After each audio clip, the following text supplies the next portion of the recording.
Episode 3, gentlemen. Marc Albrighton. Premier League win, our most recent Premier League winner. Yeah, I'd say so. We've heard this. We've had a couple of episodes now with this Leicester Championship winning team. But I don't think I could get bored of hearing it. It never gets any less mesmerising, does it? I can remember when they beat City 3-1 away, I thought they're going to win it.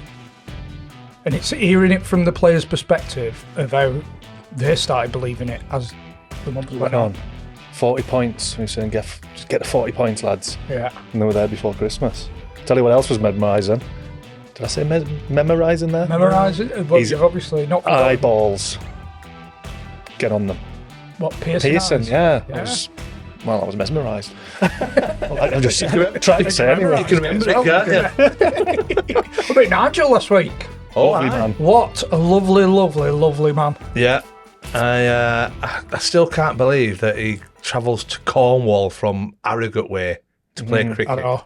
His team's just won the league. I got a random thing from a Leeds post on Facebook. His Nesbitt team have just won the Premier League or promoted to the Premier League or something. Does that mean that I can't remember what we said. Yeah, he said one tier below county cricket or something. Yeah, something like that. I think so. And at 57, is he? 56, 57? Still wicket keeping. But Nigel Martin is the one guest that we've had on that I'd really like to be my uncle. Yeah, He'd just be really nice, like really good. I'm going around Uncle Nigel's. But he's an Everton legend, really. The amount of people that got in touch said For such a small... Yeah, best since Nev. And then Leeds fans, obviously. Love it, saying that, they must be so pissed off with that the guy on the board who give him directions to Leeds. I know. Because he could have been there all his career. I know. Drinks were flowing in this episode. Yes. Weren't they, Biggie? oh, I really want to. It's Did you been a see while. one too many, John, No. this week? Well, it's the first time I've done it for a while, isn't it? I could hear the slur coming in. Pretty early doors, I'll be honest. And what's your initial thoughts when you hear the first slur? Oh, fucking here we go. Oh, no. Would you say it detracts from the episode? That is a matter to ask. Yeah. I mean, we probably cut a lot of silly questions. Sometimes the silly questions get silly answers. You're right. And also watch out for John's wee, which is quite entertaining. This episode, if it makes the cut. Vodka's lovely. Little dance to the toilet and a little dance back. Can we speak about these fellas? O'Neills. We've got to say a massive thank you for making this series bigger and better, hopefully, than the last one. And from producing these glorious shirts. I hope. Can you put the video on of Chris looking like he's been shrunk in a 60-degree wash? Like he's come from the Shire. I do look very small. Have you tampered with the settings or something on his screen? Yeah, something's happened. He zoomed out. Because I'm not even that small. Average height, aren't you? Average height, UK, of them three, which is your favourite? White. White. I like the black one, but White I do and black like stripe. that one as well. I like that one. That's what you look really good in. But the link's in the description if you fancy getting yourself an Under the Cosh shirt. And once again, thank you, O'Neills. Shall we... Maybe even a 90-degree wash, you look like. Linen. Shall we get the Premier League winner? Bed and towels. Shall we move on? Bed and towels. Who's put a red sock in here? Ladies and gentlemen, Mr. Marc Albrighton. What should we start with? I'll get it up before you get it in. The volume of no's at this table. Oh, yeah. Get it out Got to there. get it out there, Just get it out there early. Yeah. Get it out there early. Because it's only a matter of time, wasn't it? To tell you what, Who tips it? there's a lot of, isn't there? To be fair, I seen the bird at the who served us, who brought our chips out. She'd give us a run for our money. I like it. It's fucking deflected there. I like it. Get her in. Three-way pickaxe. The hat-trick. There's two big noses round here, but not as big as that fucking reflected. She's not even here to defend herself. Dirty fries. I ain't going to be welcome in here again, am I? It was the point as well. Some woman. Matty, go and order some dirty fries so she gets to fetch him in. Was that the main... Would you get stuck in the dressing room? 'Cause Did you get it through? I've never throughout? had the nickname though. Is it Sharky? Sharky, yeah. Yeah. And I can only assume that's No, nose good swimmer. related. No, I'm really good swimmer. Yeah. I don't remember it, but Sharky and George was a TV programme. Oh, Crime Busters of the Sea. Is that what it was? Yeah. Yeah. Kev MacDonald, my reserve team manager, he gave it me. So I had it all the time that I was at Villa. And I went to Leicester and I thought, right, they started calling me Mark. I thought, I've lost it here. Like, I'm all right. And then I think it was Ben Hamer. Ben Hamer's mate, who's like not a player or anyone, but he was a Villa fan and he got word of it, passed it on to Ben, and Ben started like got it around the dressing room, and then it was out then. I think you got to embrace it though. I think if you get a nickname in football, you just got to embrace it. Yeah. You have to. If you try and fight against it, it just gets worse, doesn't it? Back to the very start, mate. Come through the ranks at Villa. What age were you picked up? I think I had my trial when I was 7, and then that ran over, and I signed when I was 8. Wow. I'd just been to West Brom. I had a trial at West Brom. The only thing I remember, there was me and another lad from a local team, who was goalkeeper, and we went over to West Brom, and there was an AstroTurf pitch. I guess it was a full-size pitch, but when you're that young, like it looked massive. Like, it looked about 3 pitches, and there was just thousands of kids on there, thousands. And I remember coming away thinking, didn't enjoy that one bit. And then nothing materialised from that. And so I just went back playing with my local team, and my mum picked me up from school one day, took me home and says, you need to pack your boots and your pads and a drink. I was like, where are we going? She wouldn't tell me, just kept it a secret. And as we're driving, pulled into Bodymore Heath, and I'd been there collecting autographs when I was younger, so I knew exactly what it was. And she says, as we've pulled in the gate, she's like, yeah, you got a trial at Villa. And just, I was like, wow. It's young, innit? I was just about, my young and 6, well, your young and 6 as well. And you think in 2 years, can I imagine him being signed to a professional team? No chance. This must have been like when the first start, this must have been, they really stripped it back to under 7s, 8s, 9s. Because when I started, which is later than obviously yours, we were like under 11s before we went anywhere near a club. I think I was the same. Under 11s, under 12s. I think it's even younger now though. Oh, it will be, aye. I think it's even younger. They're probably not signing, but they're on the radar, maybe 6. At that time, as soon as I found out there was I was like, yeah, that's what I want to do. I ended up going there, and there was, I signed on the same day as another lad there, Demetrius Schmeichel, and he, me and him just sort of went through, and there was Daniel Sturridge was there. So I played quite a few years with him. I think we ended up getting split up. It was about the scholarship year. So from obviously 8 to 16, is it scholarship? So we had a fair few years, and it was a good group, all the parents mixed, and it was real good years they were. Were you allowed to play for your school teams? No, I think I might have played 2 games, just I couldn't help myself. Cup finals maybe, but it's right. Lads get to the final. Glory. Look at that poor son on bench. Has he got him in? It's like what your family was saying though, isn't it? You can't play with your school friends and all that. There is an element argument of there. it.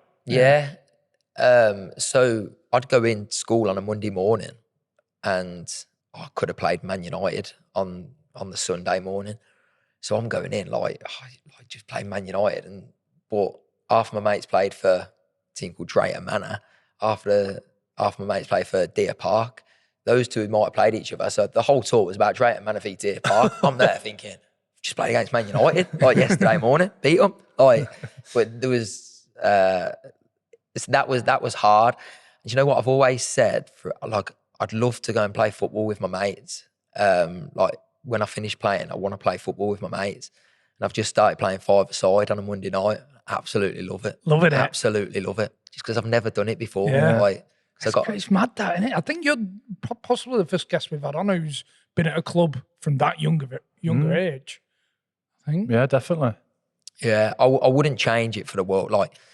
I do get now, now I've got kids sort of similar age to that.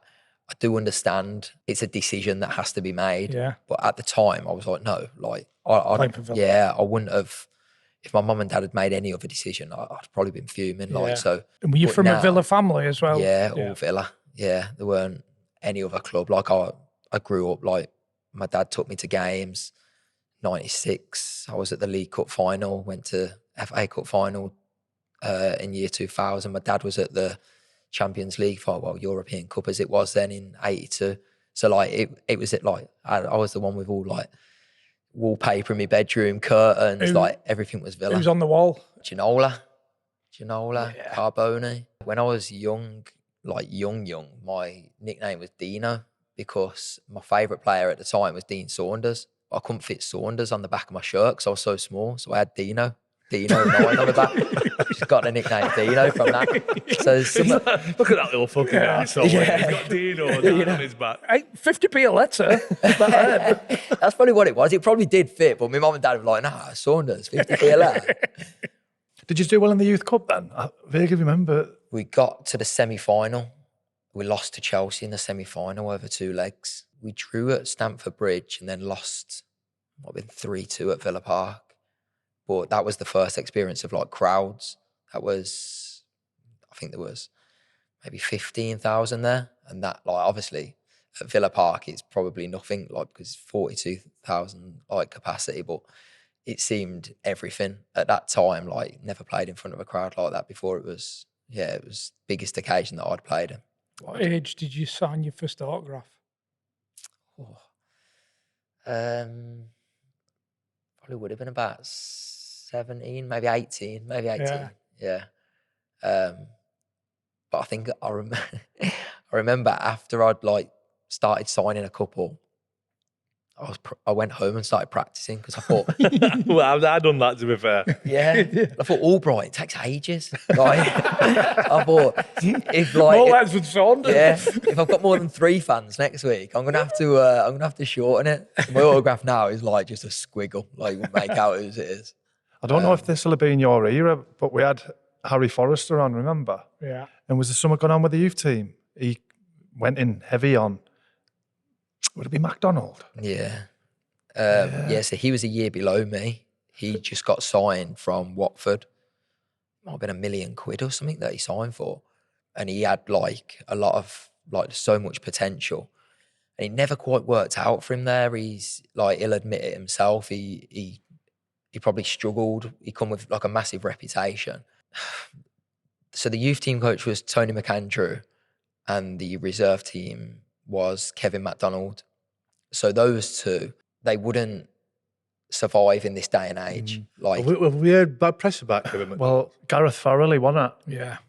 Gareth Farrelly, who's now a lawyer, who was at Villa. He was putting together something, or did it get proven?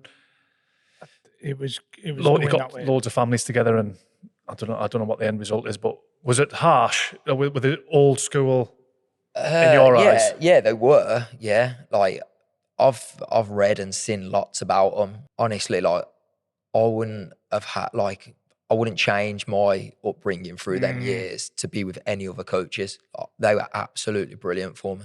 Like they were great. They were harsh. They were like they pushed you to your limits, but the major growers as players and people. Like you've just got to look at their track record of bringing players through. At that time, like when they were there, the conveyor belt at Villa through Villa's academy was unbelievable. Once they left, it sort of stopped a little bit. Like there was nothing coming through at one point. Would you consider yourself thick-skinned and being able to? No, not really. No? Like, don't get me wrong. Like when I say they're harsh, like I remember going home, like, going back to digs and getting upset, like at how they would speak to you. But I look back now. But as an older adult looking back in hindsight. Yeah, it just prepares you for like first team level. Like I've had some lads when I moved up to the first team that are harsh on you when you first go up. And I feel like if I hadn't had that sort of experience at youth and reserve team, I'd have folded in the first team. But they prepared you for it. Like they wanted to get the best out of you. And at that point in time, the way that they were doing that, it was allowed and it was normal, if anything. But do you think there's players who folded because of that? Possibly, yeah. It's averages, isn't it? Averages and percentages. Yeah, but that's the we treat everybody. You sweep everybody with the same brush. Everybody's individual, aren't they? And everybody's different. And I just think that thinking was that the you way can change everybody, treat everybody the same. Yeah, I just think Is that it was gonna the way work? of doing things back then. Like, whereas now, we've probably gone too far the other way. Like, maybe somewhere in the middle is probably the happy medium. Yeah, because if it gets out today that somebody in Aston Villa youth team's gone home and crying in the digs, the coaches are getting sacked. Yeah. For being called 100%. Sharky. Yeah. That was the day I went home crying. Like I said, I wouldn't have changed it for anything. I thought they It were set you up for. Yeah. We got it bad. The fourth official on the sideline got it worse. Like some of the shouts that like Kevin McDonald produced to the fourth official, like I was sat there as like a young kid just thinking, oh my God, this guy, like I'm glad I'm not him. Is he still in the game, McDonald? No, it's not. Was it O'Neill that took a liking to you then? Yeah. John Robertson, his assistant, he took a real liking to me. He used to be a winger back in his day, and I think he's seen something in me, a bit of an old-fashioned type winger. And he really, like, he was the one that had put an arm around you and sort of give you that treatment instead of the ball in the shouting. How old were you then when you got training and playing in the reserves and that? I was probably late 17 going up to 18 by the time I got in the first team, like training setup. Who was best for you in that first team? So obviously we had Craig Gardner was in the first team, and he was quite established, and he weren't playing every week, but he was a big part of the squad. I was good mates with his like younger brother Gaz, who was like a year or two younger. So he instantly sort of took me under his wing a little bit and helped that transition. But he did stitch me up as well. So obviously at Christmas time, you get the money for the boots and like cleaning the boots. So I was on Olaf Mellberg's, John Carew's and Martin Larson. I had like the Scandinavian contingent. So Big money, aren't you? Big money. Yeah. So High standards, so I imagine as well. yeah, there was high standards. But I don't know, I cleaned my boots and I took pride in it. Like I did do a good job. But I remember Craig Gardner coming to me one day and he was like, Mark, he says, Olaf Mellberg wants to see you in like the first team dressing room. So I've gone walking in like nervous, like so nervous. So I've walked over and I've gone, Olaf, Craig Gardner said you wanted to see me. And he like looked at me. He was like, no. And I've just folded. Like I could not get out quick enough. He'd stitched me. He'd done me. I still never got a penny. Nothing. That was it. No, nothing at all. Nothing. Walked out with nothing. Never got anything. Lousy bastard. Mellberg never gave you a penny. Carew? No. And who were the other one, sorry? Martin Larson. Not a penny? Not a penny. They must have preview. If I'm Gardner's- leaving a login, I'll be honest with you. What, you having a shit in the football booth? Yeah. Not one penny off then. Fuck off. Big boots as well there. Yeah. Carew. Big feet, mate. You take a big log then, won't you? That's not good enough, man. He must have previous. If Gardner's come to you and said, oh, he wants you, he must know that Yeah. He's not he's not giving put his hand in anything. his pocket. Yeah. Did you know your debut were coming? Like on the day, did you know you were making your debut? I'd heard a whisper. But not from mine. No. So it was in Moscow. We had CSKA Moscow, but I think we had lost the first leg and we was like flying in the league. So Martin O'Neill had sort of gone, right, big lads, stay at home. Like I'm taking the kids to Moscow. So got in the dressing room and he's named the team and I'm playing. I think Barry Bannon played that game as well. And like, I'm shocked. I'm like nervous. I'm excited. Is your mum and dad there? No. So this is the other thing as well. So I've then got like snuck my phone. So obviously what we were saying like off air earlier about the fine situation with the phones, it was the same with the rim.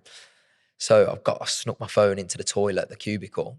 I've like texted my dad and just says, Dad, I'm starting, just so he could find somewhere to watch it. But it weren't actually on TV. So they knew a bar that showed any game.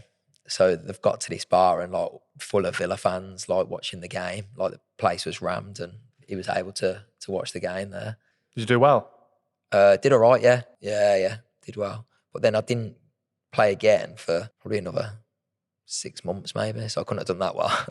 Who was ahead of you? Who was playing? Yeah, we had On the like wing? Ashley Young, James Milner, Stuart Downing. There were some like established like first team players that had nailed down the position. So it was difficult to get a game. Did you start then? You said it was. Did you say 6 months till you got your next debut? I think was it it was, the first yeah. game of the next season? Yeah, I think it was. I want to say West Ham. Yeah. The first game of the following season. I might have got like a sub appearance somewhere in between. I don't know. That's some first season, that then, isn't it? Young player of the season, young player of the season, goal of the season, 30 plus appearances. You cracked it, hadn't you? Yeah. Top it off, you won 20 grand, didn't you, for scoring the Premier League's 20,000 Yeah, goal? you say that was quickest 20 grand I ever spent. If you're gonna win it, fuck it, let's blow it. No, it went to charity. So we played Arsenal midweek game. So I've scored to equalise, 1-0 down, I've scored to equalise, and we ended up losing the game 2-1. I've gone into the tunnel at Villa Park, and somebody's just pulled me to one side and gone, "You've scored the 20,000th Premier League goal." So I was like, okay, well, like, what does that mean? There was like, "Oh, you've won 20 grand, like £20,000. So I was like, brilliant. Anyway, I've gone into the dressing room, Gaffer's like doing his team talk. Once that's finished, the guys come and drag me. He was like, "Right, you need to do interviews like about this goal." Just about to get asked about it, and I'm just like sat there thinking, what can I spend this on? Like 20 grand. Like in my head, I'm Harvey Nichols is getting smashed tomorrow. Like, day off. There's going to be loads. But the guy's gone, "Oh, you've won £20,000 for your chosen charity." Straight away, you've probably seen the colour drop in my face. You know? Marc Albrighton Trust Fund. I'll send it to them. Excuse me? What was that? Yeah. Charity. So then the guy's whispered in my ear, the Villa media guy, he's gone, the charity is going to be Acorns, because I think we were sponsored by Acorns at the time, the children's hospice right around Birmingham, who we did loads of work for. We went at Christmas to see them. So I was like, yeah, of course. Yeah, absolutely. So then I just obviously did the interview about it, and yeah, that week Acorns, the owner of Acorns, come in and we did a big presentation with like a massive check, £20,000. So all I've got to show, rolling down your eyes. all I've got to show for it furious. now, all I've got to show for it is 2 big bottles of champagne, like at home. Barclays 20,000th Premier League goal. I thought you could have been something else. Any chance I can exchange them for the 2 of them jumpers, please? In Aaron's. I was Julia compared to Martin O'Neill. A lot different. You could tell he was like European and just brought different ideas. There was a lot more structure to training, a lot more technical. You had to be like a lot more technical. He brought in a fitness coach, Roberto or Robert something, but like the lads called him Dave, so he was known as Dave. So the lads weren't having him at all, and like he got hammered. But is this because the lads were old school and he was bringing in all these runs all of a sudden, whereas Martin O'Neill, even in pre-season or after, like if you lost if you lost over the 3 10-minute games, he'd like go and pick up a pole and he'd like look and he'd just like throw it like a javelin, and he'd like go in the ground, he'd just look and he'd go 27 seconds. 27. So you had to like run round in 27 seconds. He could have been miles off it, or like you just never knew. So like he'd be counting it down as well. So you think, no way we're getting in there in 27 seconds. Whereas like this other fitness coach come in and everything was like structured, like it was all these runs that we weren't used to doing, and he weren't really personable to the lads as well. Thing is, you can imagine Villa fans watching this, because he's held in high regard, O'Neill, and I know he's did well, but he's always blew up, didn't he? Yeah. Villa fans must be like, well, no wonder. And frustration more than anything, because it's you're not training hard enough, are you? Let's be honest. No, we weren't. But I don't know, there's different ways of looking at it. I think you can train too hard as well, in my opinion, like Bielsa's teams and the training that they're meant to do. Like I had Carlos Corberán at West Brom who had worked with Bielsa. The training was ridiculous. Like it was so hard. And again, like you see Bielsa's teams and they blow up towards the end of the season. So Dave's 1-0 down anyway, just from entering the building. Dave. Yeah. He's fucked it straight away, and he just because they're not used to doing it. Yeah. And you've got the likes of James Collins and Dunny. That I imagine aren't going to take too kindly to it. Yeah. Houllier was good. Like I really liked him. He took to me as well, was playing me. So it worked well. The one thing I remember about him, he put a lot of emphasis on like derby games. So that year, I think Birmingham City were in the Premier League. I think West Brom, Wolves. We used to go into those games and he'd prepare for them different. He'd be like, this is a derby, and he'd really emphasise it. But I think in general, he was quite relaxed. Like he was quite relaxed as a manager. Like he never really raised his voice too much. He was quite calm. But yeah, I think obviously you've probably heard the story like Ginger's told you he took us to that Champney Springs, I think it's called. It just went off there.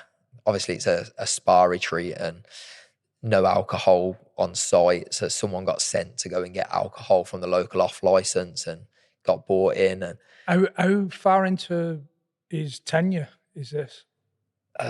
Near the end. No, I don't really know. I'm just wondering, like, is it early doors yeah. or is it everybody knows his rules? Yeah, everyone knows his rules. Right. Yeah. We're months and months in. And I think things just got ironed out there. Like, I weren't really a part of it. I was a young lad there, so I didn't really have a say.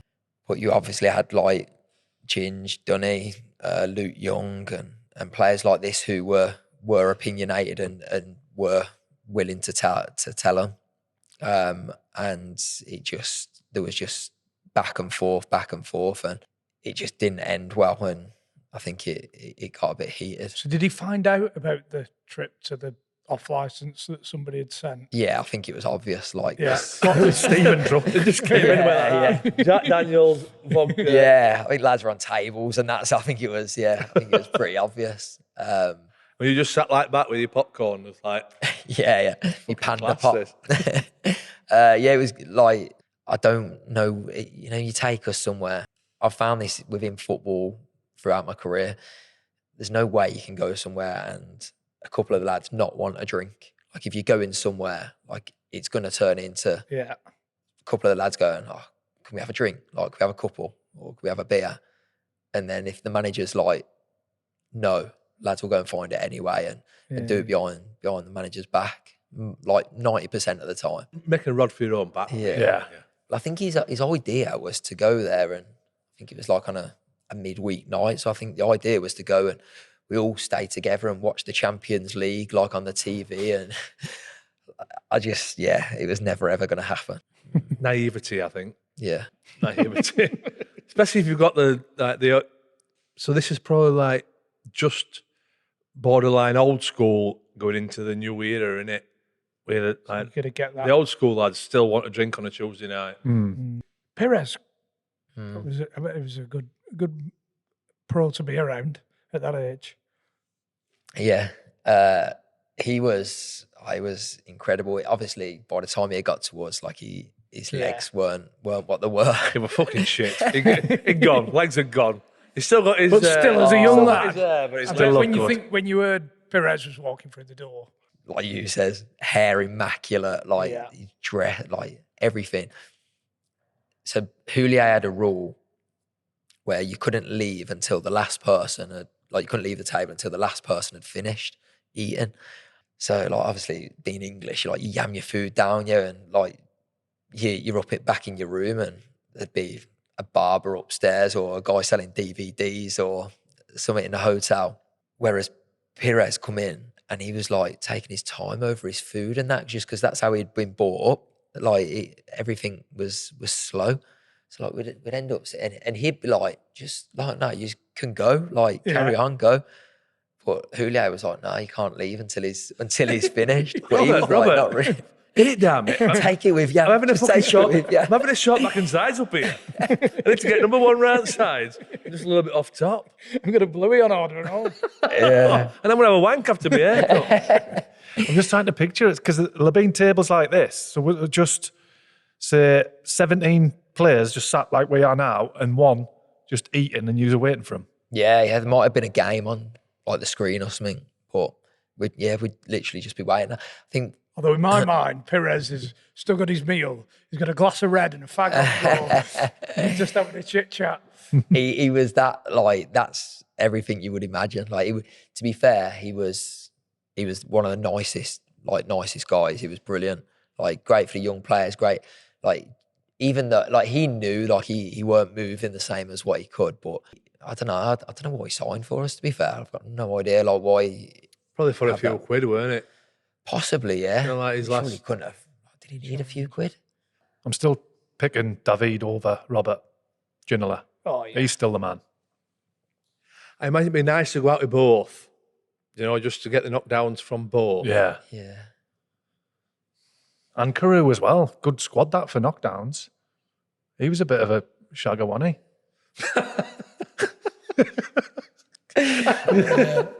Did you ever go out with the big boys? Yeah. I'm excited for this. I'm excited. Day was leaving a hotel. We'd been on tour. It might have been Marbella. All the young lads were already down there with our bags packed and stuff. We'd been out the night before, but sort of curbed it a little bit. We knew what was coming. And right on the time that we was meant to be leaving, you see John Carew walking down, like either side, like one on either side of his arm, like identical, like two blonde girls, like absolutely identical. God bless you. Yeah, and like, I was just, wow, how have you done that? So this is him walking down for the bus? It was like a big, like, grand staircase going down to like where the reception was.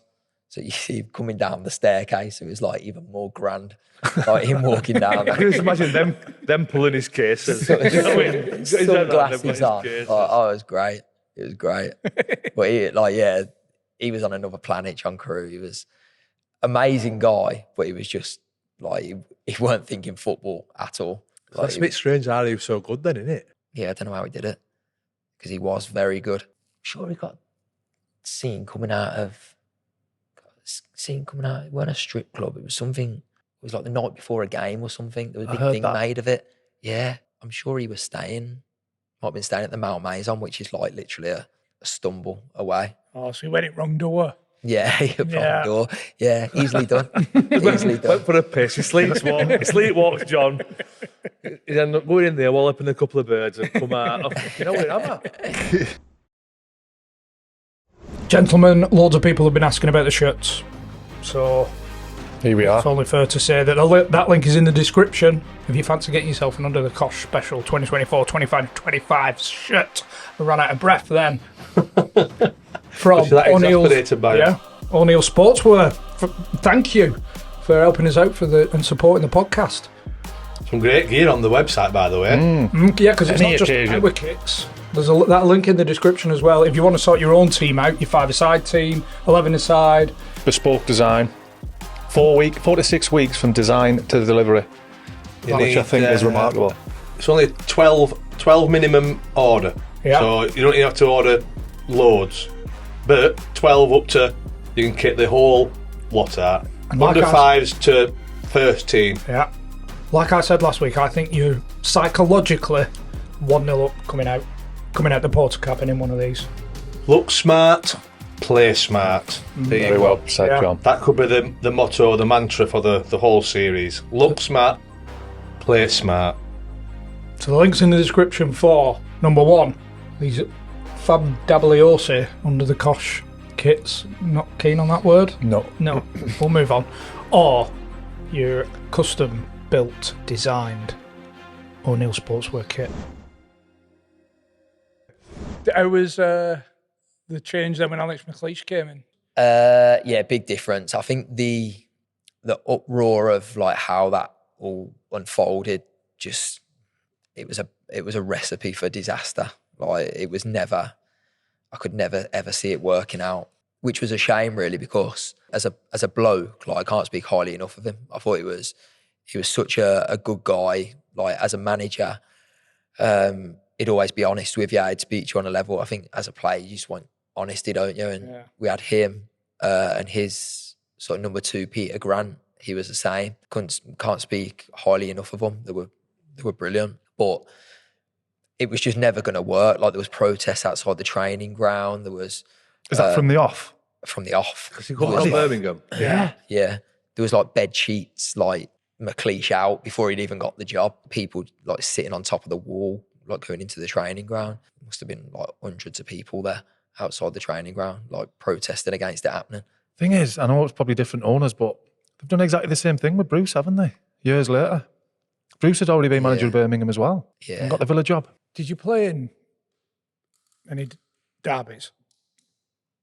Played in one. The first one that I should have been playing in, I got sent off the game before. I was last man, sent off against Burnley, I think it was, at Villa Park. You just take it? Yeah, had to. Like I think it was like the last minute or something. And we went on to win in extra time. But obviously suspended for like the Blues game. So I was devastated. So I missed that one. And then played in like a ball draw at St Andrews. But yeah, that was the only one I played in. So I've not got great memories of that as much as I would have wanted to. And do you feel like that strongly about it? I never really took any note of like the derby until I was at high school, might have been year 7 or 8. And it was Blues' first season back in the Premier League. And it was when Enkelman's let one under his foot. From the throw-in? From the throw-in. I've gone into school the next day and everyone knows like I'm Villa.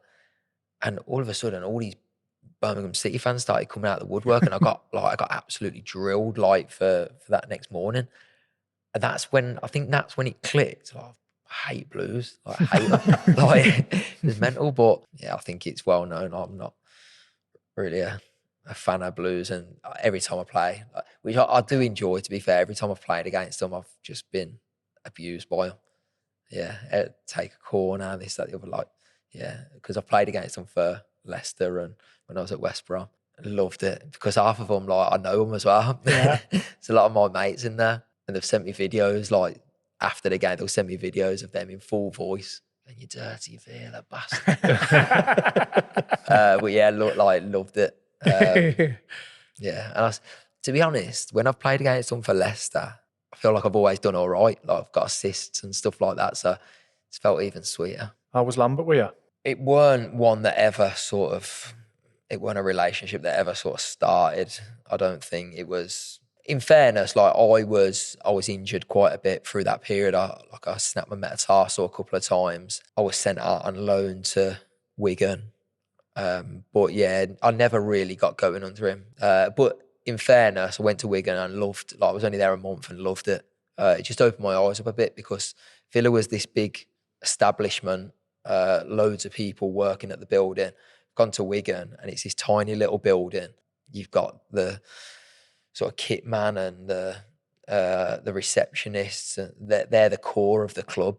Like, and you're going in every day and you're seeing these people and they're all from Wigan. They're from the area. They know what it means. And it was a bit of an eye opener. So in a good way. In a good way. Loved it. Lot different to Villa. A lot different to Villa. Villa was like, there was a lot more people at Villa. People, like, you wouldn't even see, like, at Villa, you could go weeks without seeing people.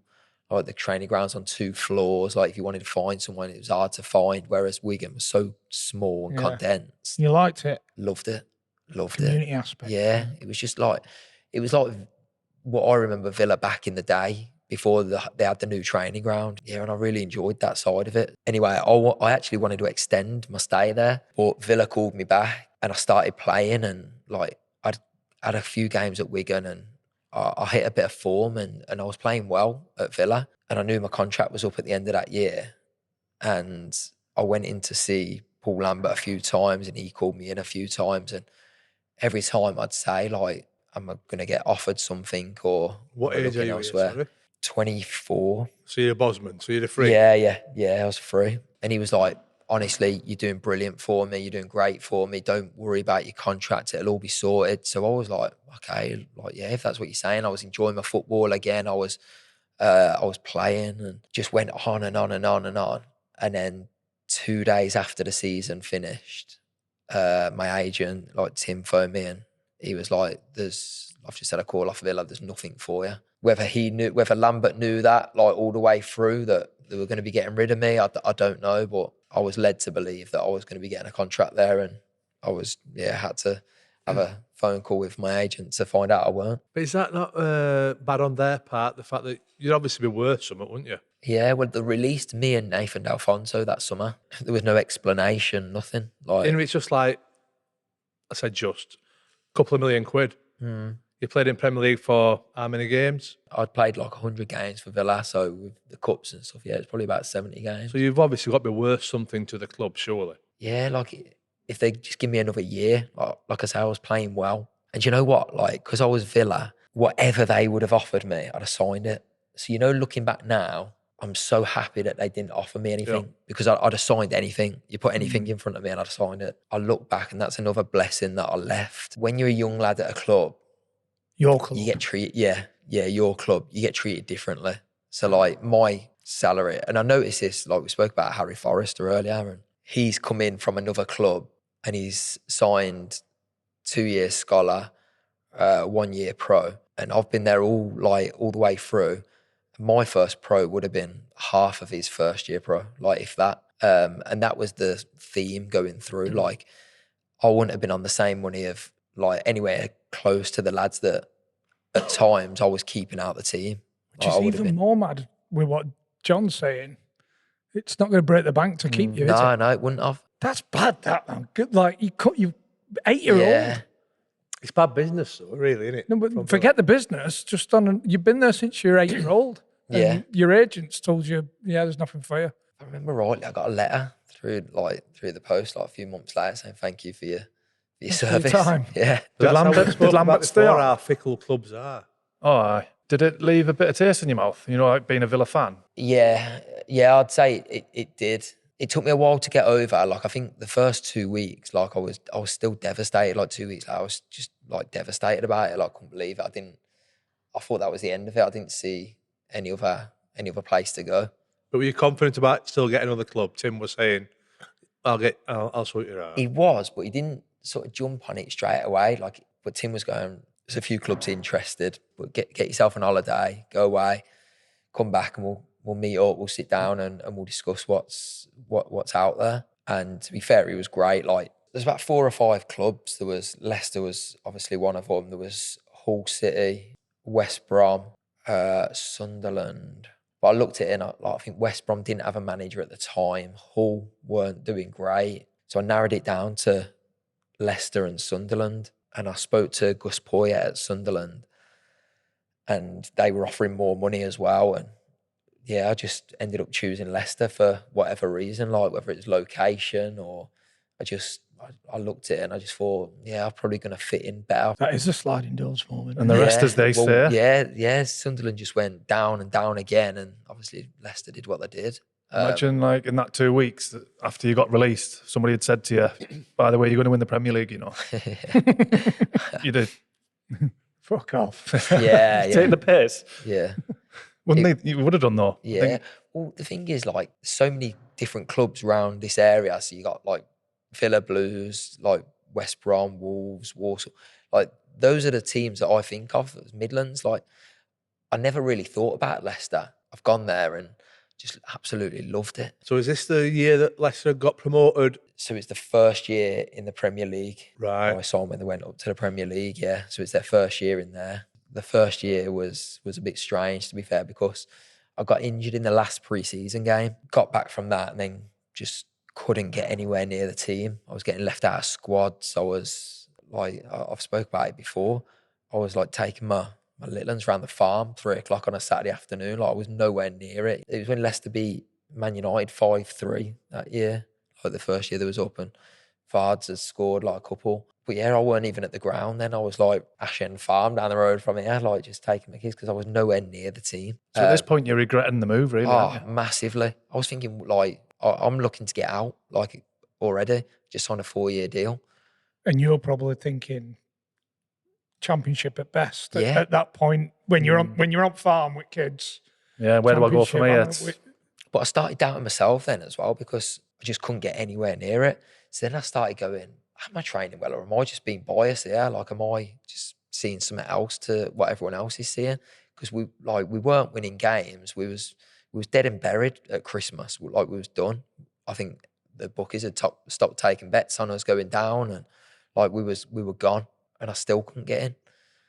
And all I kept hearing was, yeah, but we're playing well. We're always in games. Like, we're not. I was thinking, yeah, but we're losing. Like, am I not getting a chance in the team? That was when I started questioning myself and questioning whether I was good enough to play at a certain level. And right, okay, well, Lambert's got an opinion of me, and then Pearson's opinion of me isn't good, and I probably overthink and yeah, and I'm just then going, okay, well, like, where do I go from here? As it unfolded, got back in a team towards the end, and then all of a sudden everyone's your best mate then, isn't they? Like, everybody wants to speak to you, everyone wants to put that arm around you. What was it that changed? Was it just that you were given that opportunity? Yeah, he changed the formation.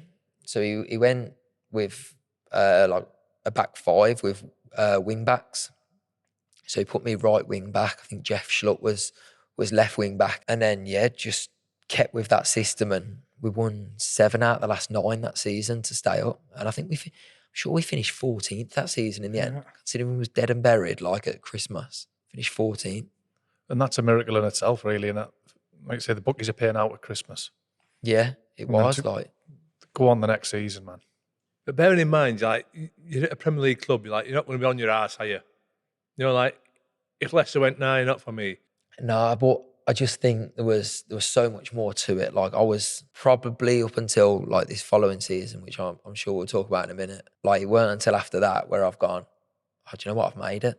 I've made it now. Like, even before, when I played sort of 100 games in the Prem, I still weren't thinking, I've made it.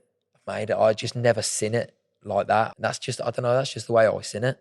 Yeah, it weren't to be. And the next season was, yeah. All right. It was all right.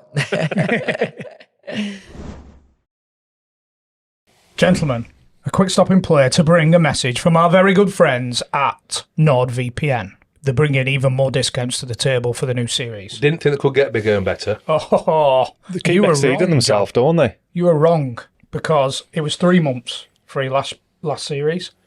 Now we're talking 4. There's already a heavy discount when you're using the Undr The Cosh code. You're getting 4 months free. 30-day money-back guarantee. Can I interrupt you there, Chris? Available on 10 devices now. And I think it was 6. That's the one. 6 last year. For those who don't know what NordVPN is, I mean, we've explained it a multitude of times, but I think it's important that we get that message across. Because you can bounce your location to anywhere in the world, which is ideal if you're watching sport, especially. If you're abroad and you want to watch a match, you can bounce your location over there. Or maybe you're in this country and you want to watch a match that's on in a different country. Different streaming devices, isn't there? I think there's different offers. Different shows. If they're not on in the UK, you can bounce your location over to Poland. All you've got to do is go to www.nordvpn.com/Cosh and you'll get that exclusive Undr The Cosh discount. Like you said, 111 different countries you can bounce to now. So just to recap, bounce your location anywhere in the world to reap them benefits of watching, whether it's sport, TV, whatever you want, from anywhere in the world. And, of course, security as well for your passwords, your bank details, puts it all under lock and key. Important, isn't it? Oh, yeah. So what you're going to do, go to www.nordvpn.com/Cosh and get that Undr The Cosh exclusive discount. So looking back, we're 5,000 to 1, like, bookies been arseholes. Should it have been 10,000? Yeah, we was tipped to go down, was tipped to be relegated. Obviously, at the change of manager, Claudio came in, Pearson left, and there was a big cloud surrounding the club, and everyone just feared the worst. I think. Like, I don't think as players we thought we were going to go down. Obviously, we didn't think we was going to do what we did.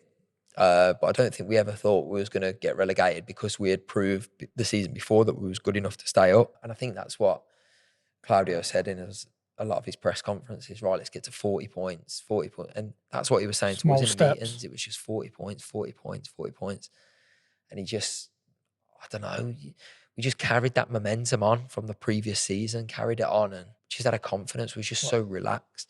You see now, like, the top teams, like your Man Cities, your Uniteds, Arsenals, they've always got pressure on them. Like, whereas us, we had no pressure. Yeah. There was no pressure on At us. what point did you think we can do something here? Like we can really achieve this season? Because obviously it's one of the greatest sporting stories in football history. I think it's, you know, people who aren't into football in America, all over the world, know the Leicester story. But was there a moment that you just felt, you know, like I said, not win the league, but yeah, we're really going to kick on here, not just finish 14th, 13th? Obviously at Christmas, because Claudio had said, right, let's get to 40 points. We got to Christmas and we was like already on 40 points. So we're up. Like, so let's go again. Like, let's see if we can better that, like that tally from the start of the season. So that's what we did. And then it was just little spells throughout. So obviously the Man City game, away at Man City, and we beat them 3-1 and absolutely that's when I thought, yeah, like half a chance here. it was that. And then we won away at Newcastle. So then we've jumped on the plane on the way back, and Tottenham were playing Man United. So if Tottenham won, we were guaranteed to be in the Champions League. But if Man United won, then it gives us a bigger gap between us and Tottenham for the title. So we was a little bit like, okay, well, who do we want to win here? Like, do we want to be guaranteed Champions League football? Believe. Or do we want like a bigger gap in the title race? But then we've got on the plane, nobody's got signal, so nobody knows what's happening. So we're on the plane, like, have no idea if we're qualified for the Champions League, if we've got a 7-point gap between us and Tottenham. So we've got off the plane, Tottenham have won, like, guaranteed Champions League football. And when the plane lands and you get your Wi-Fi and you check the score and like lads are on the plane and like amazing. Like these scenes, like just these moments, just I'll never forget them, like of how it unfolded gradually. I can imagine there were so many moments. So many. A couple of my mates were saying, like when I was talking to them about it, there was like, there could be a day where you wake up like to go to a game and go, right, today's the day, like I'm going to lift the Premier League trophy. Like today's the day. Like somebody said that to me and I was like, whoa, like yeah, like there actually could be. And then when that day actually come, I remember waking up and I was like getting my kids ready and putting them in obviously I've got girls, I only had 2 at the time, and putting them in the Leicester shirts, daddy on the back and the little tutu skirts. And I was saying to them, but like obviously they didn't have a clue, but for me, like I was probably saying it more for me, right? We're gonna go and lift the trophy today. We're gonna go and lift the Premier League trophy. Today's the day that we're gonna go and lift it. And it was just like, even now, like I've got like goosebumps thinking about it. Like it was the most surreal moment I've ever experienced. I think it was one of the most surreal moments any football fan had experienced. Mm. How many games? So there was a Chelsea-Tottenham on that, was it Monday night, and there was one game after that? Was that when you were? There was still a couple of games. Was there? You pissed it then, didn't you? Yeah. I think we won it by 10 points in the end. Yeah. Is that when they were around at Vardy's house on the month? Yeah, so like there was a few that went round to, it was like mixed, it was like half and half. So I think like half the lads went to Vardy's house and half of them, like I was one of the one, I stayed at home and had all my mates round, had like a bit of a do at my house. But as soon as the final whistle went, I says to my mum, I was like my mum and dad, get me in the car, take me to Vardy's house now. Did you wish you were there? So they've gone, right, jump in. So I've left all my mates and that at my house, like everybody's at my house. I'm on my way there. I'm like texting Vars, I'm going, right, I'm on my way. Like send me the address. sent me the address. But then like he's phoned me and he's gone, right, don't come to my house. There's a police station about a mile away. Go to the police station. You won't get anywhere near my house. Mum and Dad took me to the police station. I've walked into the reception of this police station and Ben Chilwell sat there with his dad. And he's gone, you've been told to come here as well? I was like, yeah. So, Leicester, tell her what you've been doing. Yeah. So anyway, with that, this like copper, like what, 2 coppers come out, say bye to my mum and dad and like give them a hug and stuff like that, like I'm going away. And like they're going, right, proud of you, this, that, the other. And like you start sort of getting a bit emotional and get in the back of this police car. And we get police escort into Vardy's house and like we've pulled up. And when he says like, you're not going to get close to the house, I can see why. Like just thousands of fans have found out where he lives. And they're like just all up his street, like climbing on his gates, like trying to peer over to see everyone. And so sirens have gone on and stuff. And like, it's like, so as we're driving in and the fans are like literally there in this police car and they're banging on the window, like just cheering and that, all the scarves, the flags, everything. So ended up, we got in and we've walked in and all the lads are there and it was like that. Like, it was like that for a second, but then it died. Like it died because all of it, like you've got a million messages on your phone. Yeah. So all the lads have had that joy of right cheering when they've won it to then replying to all your messages or like just getting in touch with your kids or your family. So it sort of died for a bit, but then a few of us went, like a lot of us went out into Leicester that night. So Casper had got his, like he had a driver at the time, he got his driver to bring him to Vardy's house after the game as well. So Casper's driver drove us to Leicester City Centre. And he was like, I'll take you past the King Power. Because like we'd seen the pictures of like the fans outside the King Power. So I'll take you past the King Power. So we've gone past and I've like just never seen anything like it. All this, like the flares and like all sorts, like just flags all over the place, scarves, like just people dancing, everybody steaming, like people dance. It was like best thing I've seen. And then we've gone into Leicester. Somebody had sorted us out this sort of like cordoned off area in a club where it had like a glass like window, like you're on a balcony, but the glass window looking out at the dance floor. And again, like we're up there and we're looking down at like this dance floor, again, like Leicester shirts, Leicester flags, Leicester scarves, everyone just like on top of the world. Leicester songs, like Kasabian songs being played, and like obviously everyone spotted us and they're singing like the Leicester songs towards us, and it was just amazing. And I think probably didn't have, I don't know, 3 days in a row sober from that moment on until we went back to pre-season. It was just incredible. So that was a Monday night. Did you have to train Tuesday? Or did Claudio say? So we were in training Tuesday, but it was literally like we went in and the owner's son and like the chief exec and that, they all just came and congratulated us, and they bought like banners, like champions banners, and we all just had like big pictures on the training pitch, got dressed, and then they took us out for dinner to San Carlos in the Leicester City Centre. So we all went there and had a meal there. And cracked on, yeah. Then the next day, obviously I didn't have my car there, so because my mum and dad had dropped me. So I phoned my mum again. I was like, can you pick me up? This on the Wednesday. Fucking hell, you tight cunt. Hey, you just want fucking Premier League, man. Get a fucking taxi. Jesus, bastard. So I've gone, Mum, can you pick me up? And I just remember, like, there's a Marriott Hotel in Leicester. And I just remember sitting on the curb of, like, the Marriott, the driveway to the Marriott Hotel. And I'm, like, hanging, waiting for my mum, and I was just sat there just reflecting on it all, just thinking like it's done. What's the biggest thing about it for you?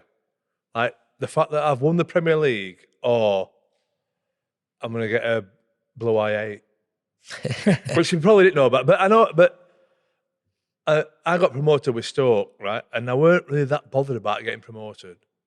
Oh, obviously I were, but only the fact that I got the bonus. It was winning the Premier League, I think. Fuck off. What are you laughing at? Oh. Is that a shock? Is that a shock? Well, if he said to you, I win the Premier League or get 30 million quid? It's initially you're thinking, I've won the Premier League. Money will look after itself. He's earning a few quid as it is. You don't think, oh, brilliant, I'm going to earn this amount when you've just won the Premier League in that way. That's the question that I'm asking. But you're saying you'd straight away think about the money.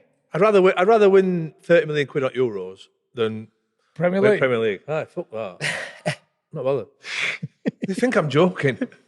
But the thing is, you can get, like, obviously not 30 million quid. Well, you probably could, I don't know, but you get so much stuff off the back of it. Like, it's like the TV stuff. Like, I've been doing a bit of TV stuff lately, and they want me on there, like, Premier League winner. They're looking for someone. Don't fall into his money trap, mate. You've won the Premier League. I'm trying to explain myself here. It's a Premier League. Forget the money. It's a Premier League. You were sat at a hotel there. You've not had no sleep. You're pissed as a cunt, and your mum's picking you up. You're thinking, I've won Premier League, or what? I mean, that's worth a few quid, that bastard. Everything that went with it was, like, obviously Champions League, going to be playing the Community Shield at Wembley, like, just stuff like this was just adding incentives. And then we found out, like, the pre-season tour was in a tournament called the Champions Cup. We was going to be playing against Barcelona, PSG. I can imagine it just meant so much more going on the journey that you've been on, and all the other lads in the team, than obviously being at United, your cities, and just hearing them words must, like, be emotional, I imagine. Yeah. Like, fucking what they achieved. Well, I think a lot was made of it. Like, all of us had sort of rejection at some point. Yeah. So to then go and have success, and you know what? It was like the group of lads that we had as a set of lads, incredible. So you've had 3 days on the piss. Did you win that at the weekend? Yeah. So then we played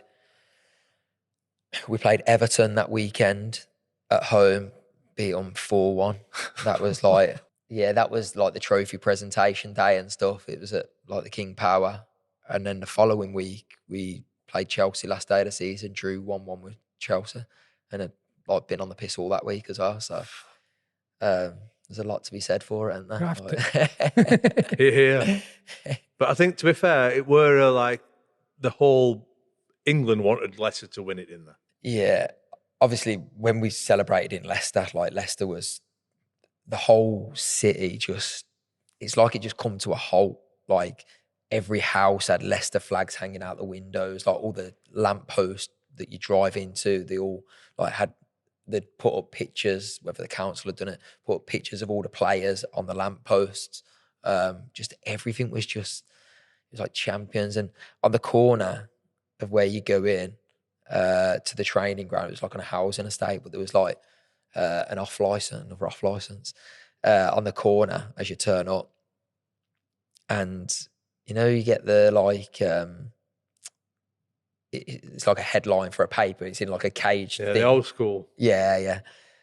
Just on that, it was like they just put a big picture and a, like, big headline, like, Leicester City champions. And so you're seeing that, and they just kept it there, like, for the remainder of the season. So every time you drive in, you're just seeing it. It's, I don't know, it's just everywhere you went, there was just talk about it.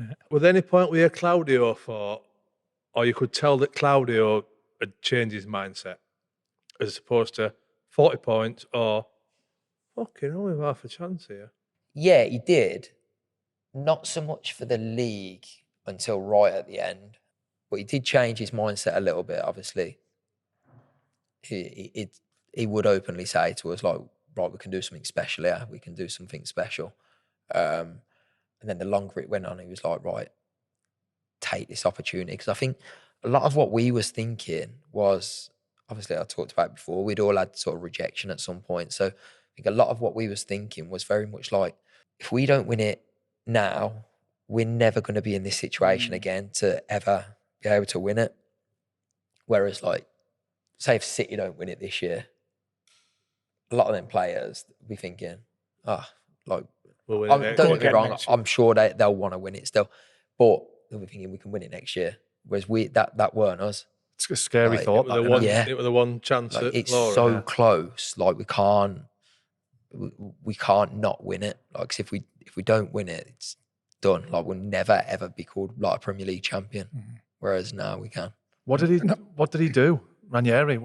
There was a lot of what Pearson did before, like, is what I would say. Like he built something special at the club. Like there was a culture at the club that he, along with the owners and the people there, had built, and he'd got us that into that form at the back end of that season.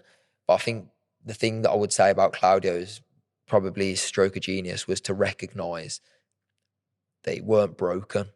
So he kept a lot the same. Obviously, he's come with this reputation as the Tinker Man from Chelsea, whereas that weren't him at all at Leicester. He literally come in and kept a lot the same and give us 3 or 4 patterns of play. Out of possession, he'd just go, as soon as you lose the ball, get into this castle. Like he'd call it a castle, whereas you just basically like a low block, and you just sort of get set back into this low block and be hard to play through, be hard to beat. And it weren't rocket science. It was so easy, didn't it? It was so simple.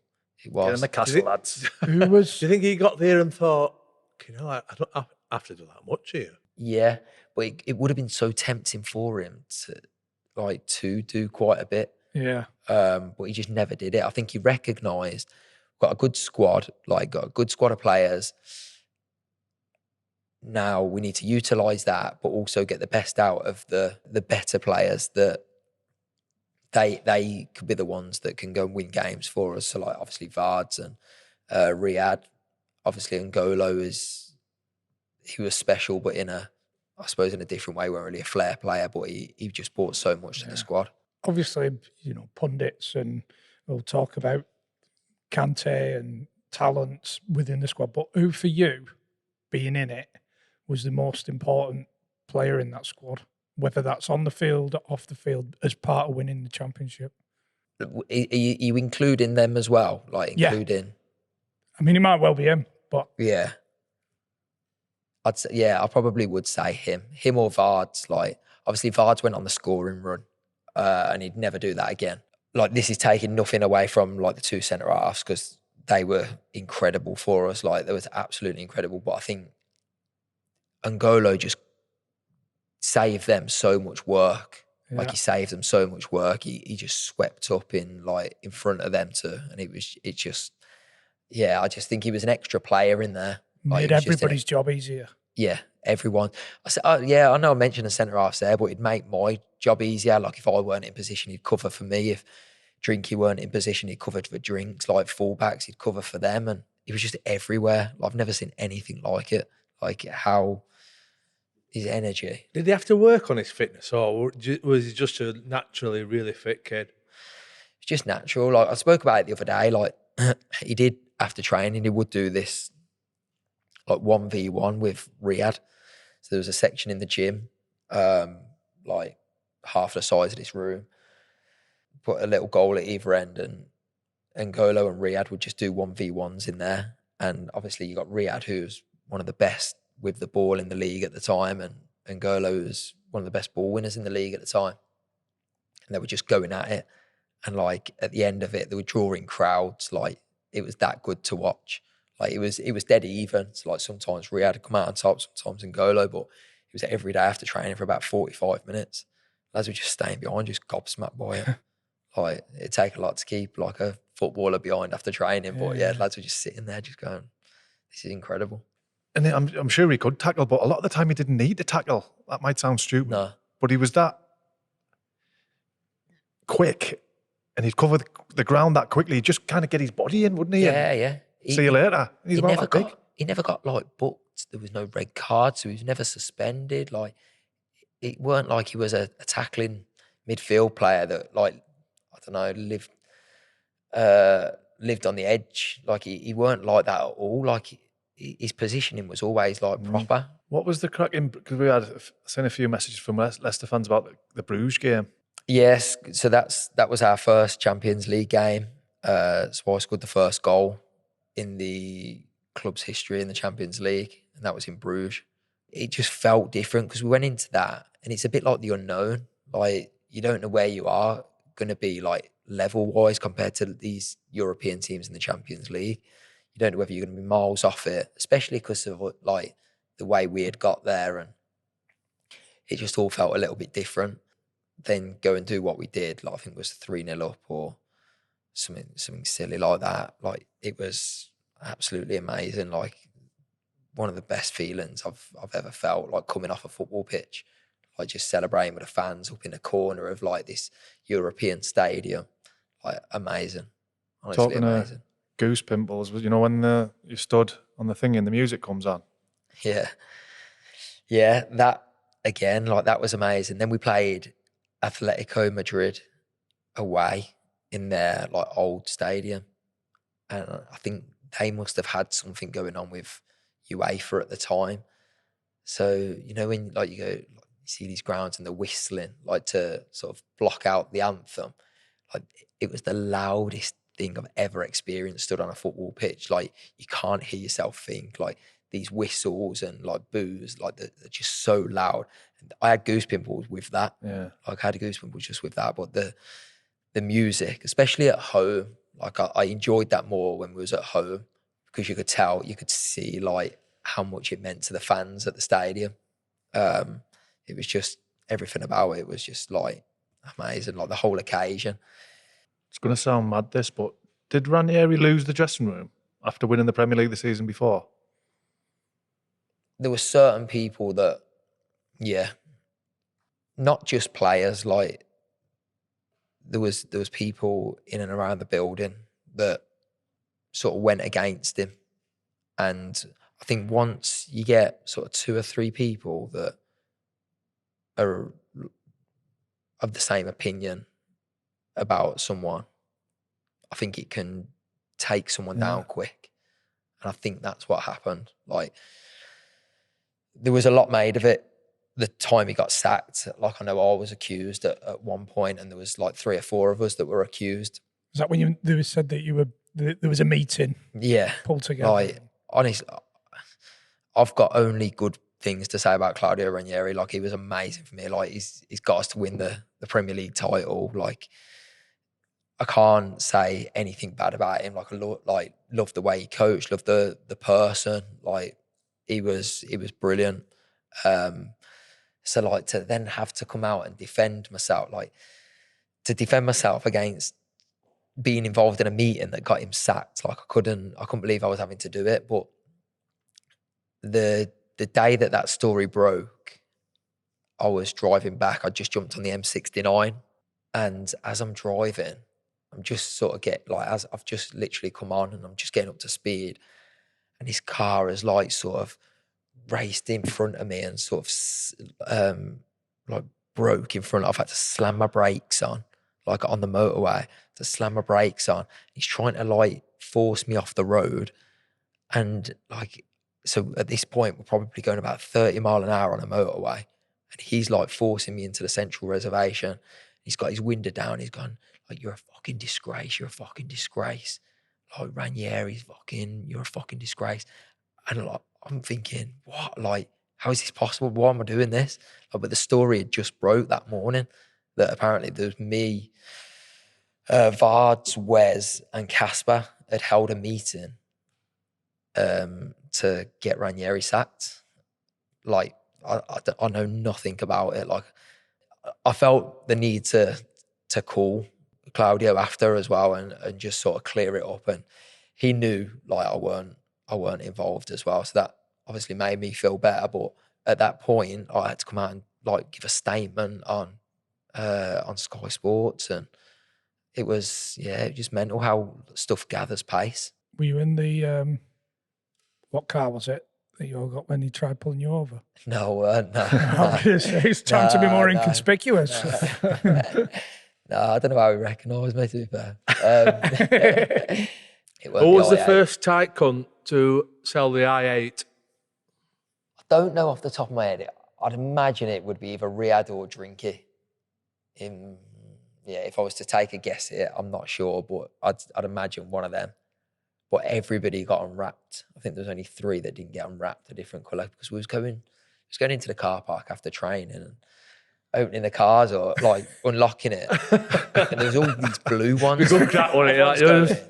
Kitman moving them about and that. No one knew whose was whose. So like, we had to get unwrapped. I think I lasted about 3 years with mine.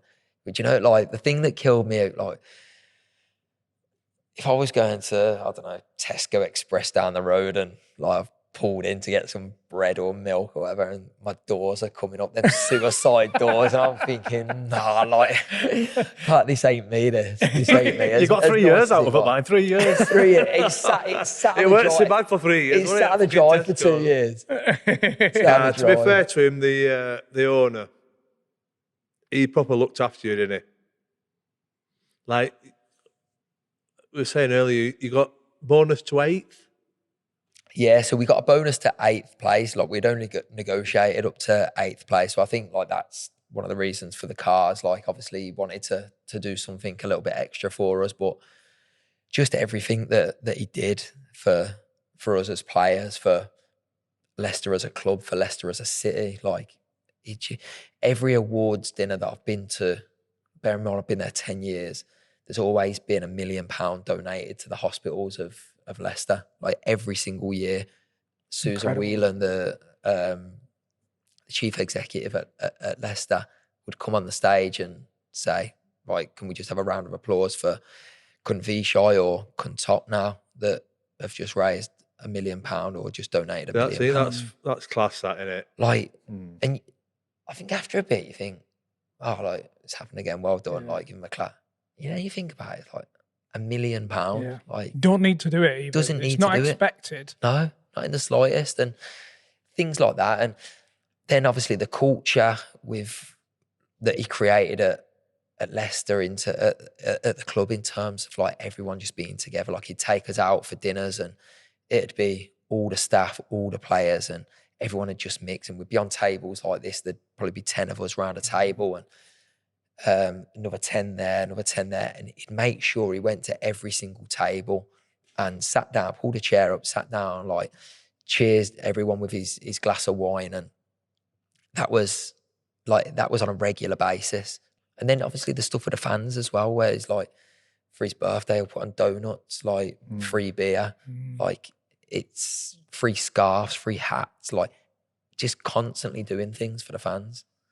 Absolutely amazing, especially like in this day and age, and you see some of the owners of football clubs that are probably destroying football clubs, and he's just, the family in general, just done everything. Jumping forward a bit, how did you get on with Brendan? Loved him. I think, yeah, he was the first manager that had come in really and just gave me another level of tactics, like, but not in an overload way. Like Brendan came in and everything was like this. It was like a tactical masterclass, but he simplified everything so it made sense, and a very good coach. And I thought he was a really good person as well. Personally, did you play better under Rodgers or Ranieri? Probably Ranieri in the second season, strangely enough. Champions League? Yeah. I felt like I played better that year than the year we won it. And that was obviously under Claudio and then Shaky as well. It's a shame the way it went after that cup final win, isn't it? You just had nobody seen it coming. No, I don't think they did. Obviously that spell that we had, like, I'm glad we had that spell under him. Like, I'm glad we won something because we did so well that year. Like we had the 2 seasons where we finished 5th. We should have finished 4th both of them seasons and got in the Champions League. And it was like the last day of both seasons that we sort of bottled it, if you like. So the fact that we've actually got something to show for it in the FA Cup is like is important, I think, because that was a good era for the club. But after that, for whatever reason, I think there's numerous reasons, but the club just sort of took a decline, and obviously relegation. Lords asked about Rudkin and Whelan. Who will they be? So John Rudkin, director of football, Susan Whelan is the chief executive. But I know that they're getting a lot of stick. Like you hear them chanting at games nowadays about them. I don't really know the ins and outs. It's hard for me to comment because I don't know the ins and outs of it all. Like obviously there's the financial stuff where we thought we was going to have points deducted, and I think the fans were worried about that. That hasn't materialised. I don't know. I just look at over the last 10 years that I've been there, and I think the club's been ran very, very well. Very well. And have they been? And they've been in charge for the whole time. Yeah. So that's the way I look at it. Premier League win, Champions League football, FA Cup win. Yeah. Everything. Like I look at the last 10 years and I think it's been absolutely amazing. No fan of a team sort of on a similar level to Leicester could ever have dreamed of the last 10 years that we've had. And I don't know what's going on now. Like I'm not up to date with the stuff that's happening, and I don't really understand the rules anymore in terms of like the FFP. But I look at it and I think, bar one or two things, it's been ran like so well. Like there's players that we've had let go, like that we've released, and we've let them run their contracts down, and we probably could have got money for them. People like Yuri Tielemans and players like this. But on the whole, I think they've done very good business. Like you look at the players that we've sold in terms of like Harry Maguire, Ben Chilwell, Wes Fofana, Danny Drinkwater, N'Golo Kante, Riyad Mahrez. Like these players, like we've got like good amounts of money for, like that we haven't paid money for. So as a business, they're running the business well. I mean, I watched the first game this season. It just seemed flat, as if there's like an expectation still there that they should be up there. Or I don't know if there's issues with them two I just spoke about, but it just seemed a weird atmosphere. Yeah, you know, for a team coming back into the Premier League. I do think on that front, like we are the victim of our own success in a way. We obviously won the league, FA Cup. You get the 2 5th place finishes. You're in Europe.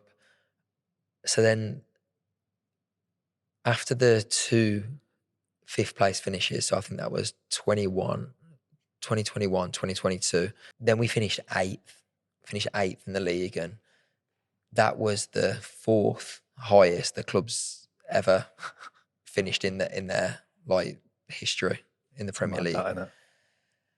And we was getting pelters. We got to a semi-final. We got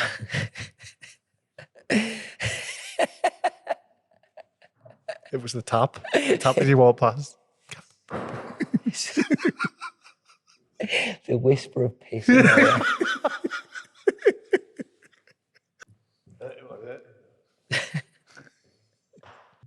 Go on, where were we then? I forgot. Yeah, expectations. Yeah. Yeah. So we finished 8th. We just got pelters. Like was in a semi-final of the Europa Conference League, which people like obviously at that time laughed off a little bit. Obviously West Ham go on to win it, and it's one of the best tournaments ever. But at the top, we got knocked out in the semi-finals to Roma. But we got to the semi-finals, finished 8th in the league, and that was considered a disaster. That was considered a bad season for us. And obviously the following season we get relegated, and that's your disaster right there. But it probably did level things off a little bit, but then obviously with the way we come back up, then the expectation levels are there again. But I just look at it and I think if Leicester stay in the league this year, that's got to be their aim. Like I think any team that comes up to the Premier League has to maintain themselves in there first. But I think, I don't think the hope is good amongst Leicester fans there this year now. Did you a lot of thinking over the retirement? Was it? Surely you had a few more years in you. You could have. I think Physically, you could have done. Yeah. I think physically, like, I still feel okay. Like, I probably could have got squeezed a couple more years out of it if I really wanted to. But I think my plan was always to retire at the end of this season. Like, I think I had said to myself sort of 18 months ago. I think even when I signed my contract, I thought this is my last contract now. And so I think in my head, I had it in my head that I was going to retire it at this point. Certain circumstances sort of changed that a little bit to some extent, personal circumstances. But once it got closer and closer to the end of the season, I was very much like things were settling down a bit in my personal life. And I thought, no, do you know what? Like, this is it. Like, I'm ready to call it now. Like, and then the way we go on and win the league and lift the trophy, you got the open top bus tour, the little trip away that we had at the end of it as well. And it just felt fitting that I just finished then. The right time to finish. It felt perfect. I left it open. I didn't say anything as soon as the season finished, because I felt if something exciting does turn up, then I'll look at it. The offers and the interest that was there, I just looked at it and I thought, that's not doing anything for me. Yeah. It's not. Like, I value my time more than what that is going to offer me and bring for me. I've got 3 daughters, and my eldest being 12, and I've seen how fast she's grew up in the last sort of 18 months since she's gone to high school. And I think I want to sort of treasure the years that I've still got left in my other 2 daughters before they get to that age. And I think that was a big thought process of mine as well. And just being in and around for my kids and spending a bit more time with them, being able to say yes to things that they're suggesting, that anyone's suggesting. Because I think you spend a lifetime saying no when you're a footballer. You get not asked, missing anything. Yeah, like I just felt like I was ready to do it and ready to. I didn't feel like I was ever gonna regret it. I don't feel any regrets at the minute. It's still early days. I'm sure that there might come a time where I get the blues a little bit and think I'd love to be back out there. But as of yet, like, I'm just keeping busy and enjoying the freedom.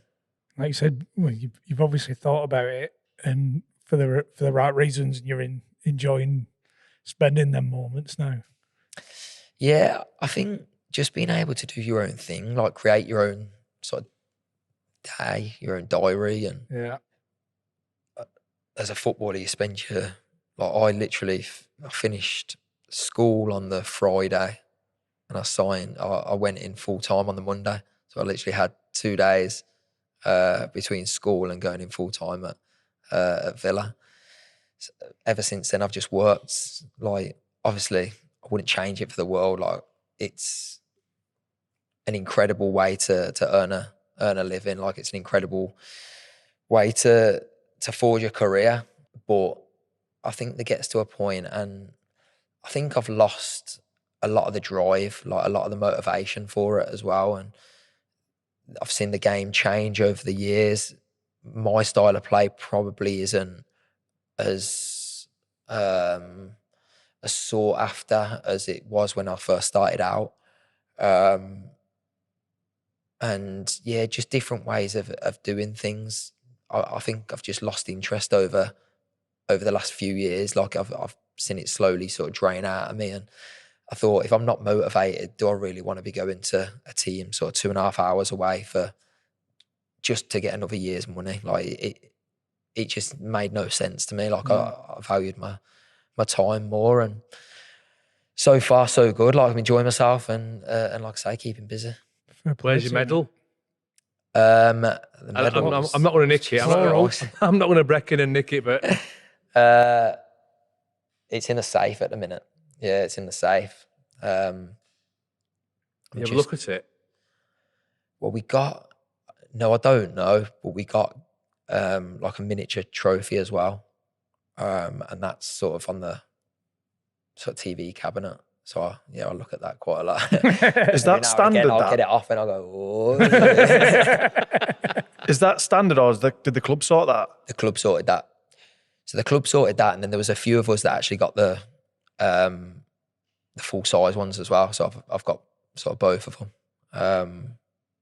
There was a company that sort of got in touch with the club and sort of give their cards out and basically said, if you want the full, like this is like, here's the sort of miniature one, but if you want the full size one. Full size Premier League trophy? Yeah. And FA Cup. So I got both of them, yeah. Yeah. Oh, definitely be. Yeah, it comes out.